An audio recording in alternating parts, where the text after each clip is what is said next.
नमस्कार। बाइस्ट ओपिनियन के नए अंक में आपका स्वागत है दोस्तों। आज के अंक में राजनीति से कुछ हटकर कुछ सामाजिक सरोकारों पर बात की जाए। दोस्तों, आप हमेशा अखबार में, मीडिया में और आम बोलचाल की भाषा में एक शब्द इस्तेमाल करते हैं, आदिवासी। वो कुछ समुदाय विशेष के लिए इस्तेमाल किया जाता है, लेकिन क्या आप जानते हैं कि ये जो शब्द है आदिवासी, इसका जन्म कब हुआ? आपको जानकर आश्चर्य होगा कि इस शब्द की उम्र जो है अभी 100 साल भी नहीं हुई है 100 साल। और किस प्रकार से इस एक शब्द ने पूरे भारतीय राजनीति को स्वतंत्रता प्राप्ति के पश्चात और स्वतंत्रता प्राप्ति से पहले तो अंग्रेजों को झकझोर कर रख दिया है।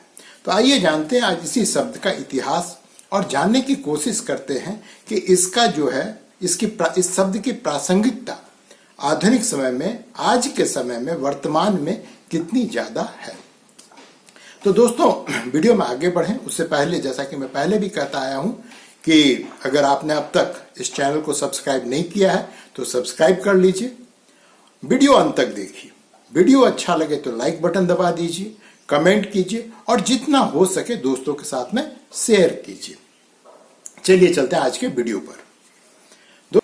ये जो आदिवासी शब्द है, इसका जन्म जो है 30 के दशक में, 1930 का जो दशक था उसमें हुआ है। और इस शब्द को गढ़ने वाले या सृजित करने वाले जो बप्पा ठक्कर थे, बप्पा ठक्कर जो है महाराष्ट्र के थे और उन्होंने जो गुजरात में, आज का वर्तमान का गुजरात है, उस समय गुजरात नहीं हुआ करता था, उस समय ये पूरा का पूरा क्षेत्र को महाराष्ट्र के नाम से ही जाना जाता था। तो ये जो गुजरात का क्षेत्र है वर्तमान का, वहां पर जो आदिवासी रहते हैं उनके बीच में ये काम किया करते थे और ये बड़े समाज सुधारक थे। और इन्होंने बहुत सारे लेख और सुझाव जो है वर्तमान सरकार को भी दिया था, क्योंकि उस समय की सरकार जो आदिवासियों पर कोई विशेष ध्यान नहीं दे रही थी। अंग्रेज जो है इनको या तो जो मुख्य धारा थे उससे पृथक करके रखना चाहते थे, जिससे कि स्वतंत्रता आंदोलन में इनकी भागीदारी न हो सके। लेकिन इनके उत्थान के लिए, इनके विकास के लिए, इनके आर्थिक सामाजिक विकास के लिए अंग्रेज कुछ भी नहीं किया करते थे। तो जब ठक्कर बप्पा ने सबसे पहली बार आदिवासी शब्द का प्रयोग किया, उसके बाद महात्मा गांधी अपने भाषणों में इस शब्द को और भी ज्यादा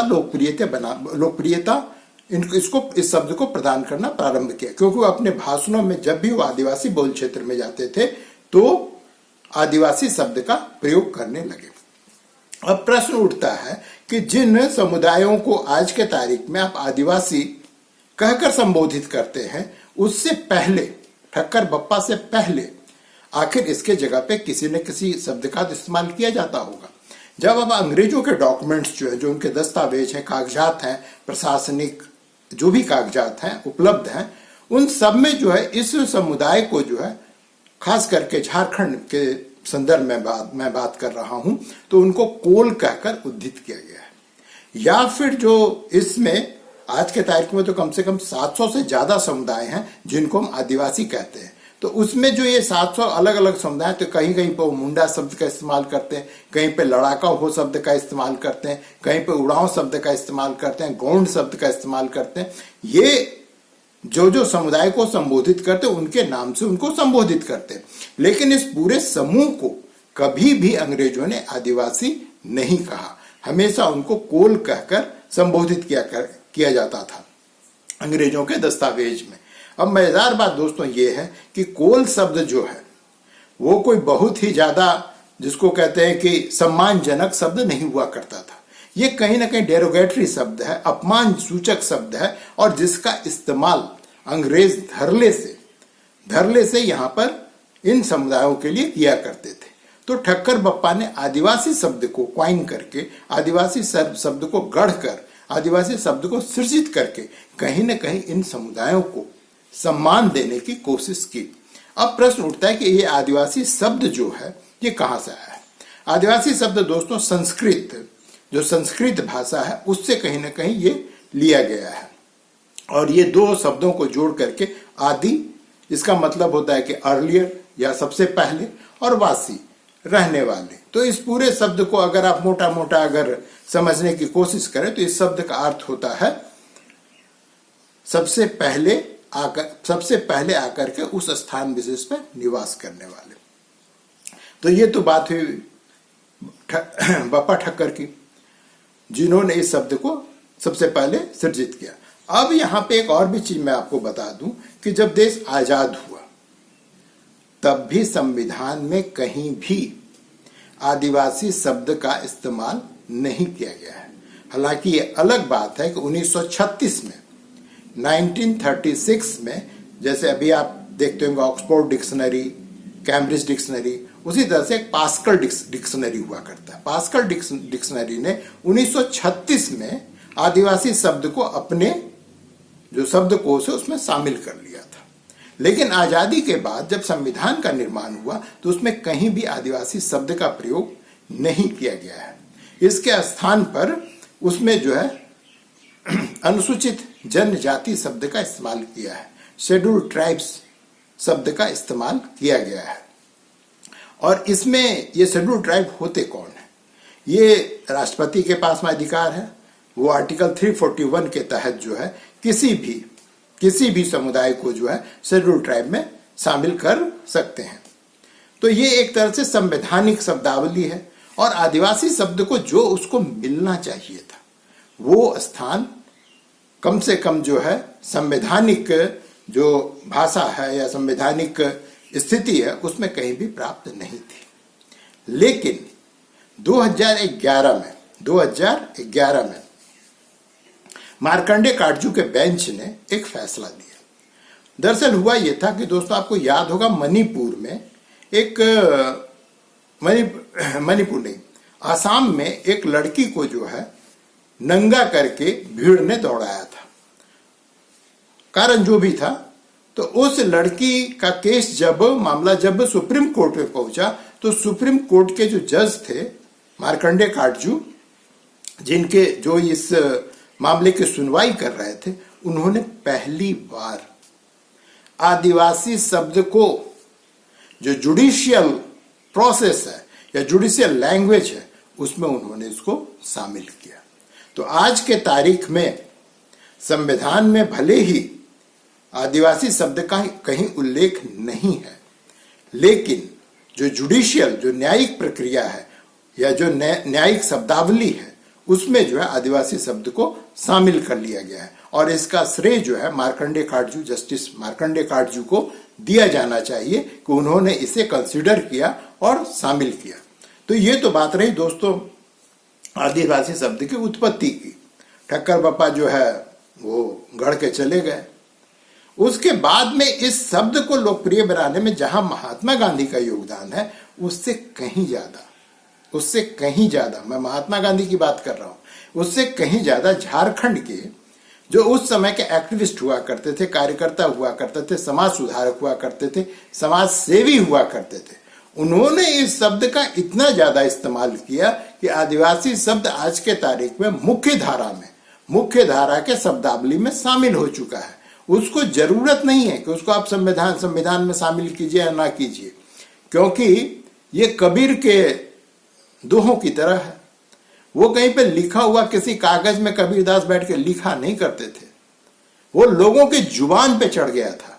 इसीलिए कबीर जो हैं या सूरदास हैं, ये सब आज भी प्रासंगिक है। उसी तरह से जब भाषा की, आदिवासी शब्द की बात की जाती है तो ये लोगों के जुबान पे है। लोगों के जुबान पर शेड्यूल्ड ट्राइब शब्द जो है नहीं है, वो सिर्फ और सिर्फ ऑफिस की भाषा बनकर रह गई है। सिर्फ ऑफिस में पत्राचार या किसी भी आदेश को निर्गत करने के लिए इन शब्दों का शेड्यूल्ड ट्राइब या जो अनुसूचित जनजाति शब्द है उसका जो है उसके इस्तेमाल का दायरा सीमित होकर रह गया है।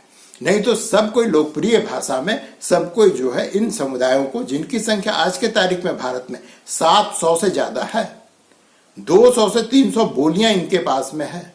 इनकी संस्कृति इतनी समृद्ध है कि आप जब जाएंगे तो भौचक्के रह जाएंगे। कभी जाइए तो इनके बीच में। और अच्छी बात यह है कि सरकार, वर्तमान की सरकार या पिछले जो पिछली सरकारें रही, उन सब ने कहीं ना कहीं इनकी संस्कृति को, आदिवासी संस्कृति को समृद्ध करने की, उसे जो सो प्रसारित करने की कोशिश की है। हालांकि जितना होना चाहिए था उतना हो नहीं पाया है, लेकिन ऐसा नहीं कि कभी हो नहीं पाएगा। आजकल जो आप देखते हैं फैशन शो में एथनिक ड्रेसेस, एथनिक डिजाइन, ये सब क्या है? ये इन्हीं आदिवासी समुदाय के लोगों की तो थाती है, ये तो इन्हीं की संपत्ति है। और मजेदार चीज है कि इस पर किसी का कॉपीराइट नहीं है, क्योंकि ये समुदाय कभी कॉपीराइट की बात नहीं करता है। ये समुदाय तो चाहता है कि उनके संस्कृति का प्रसार, उनके संस्कृति का फैलाव जो है पूरे दुनिया में हो।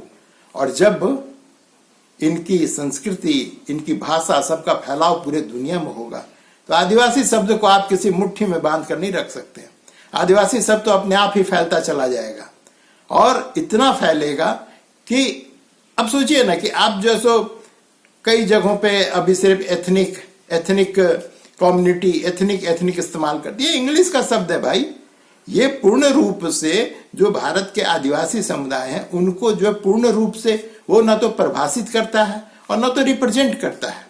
ये जो इंडिजिनस शब्द है, ये दरअसल ऑस्ट्रेलिया में जो वहां का स्थानीय निवासी हैं, जिनको एबॉर्जिन्स कहा जाता है, तो एबॉर्जिन्स के लिए ये शब्द का इस्तेमाल किया गया। और इंडिजिनस शब्द का अर्थ ये होता है दोस्तों कि कुछ भी, आप अगर रॉकेट बनाता है भारत तो वो भी कहता है इंडिजिनस टेक्नोलॉजी से हमने डेवलप किया। ये कुछ भी जो स्थानीय है, तो ये जो इंडिजिनस वर्ड है या एथनिक वर्ड है, एथनिक का मतलब होता है कुछ अलग। ये कोई भी आदिवासी शब्द को परिभाषित नहीं करता है।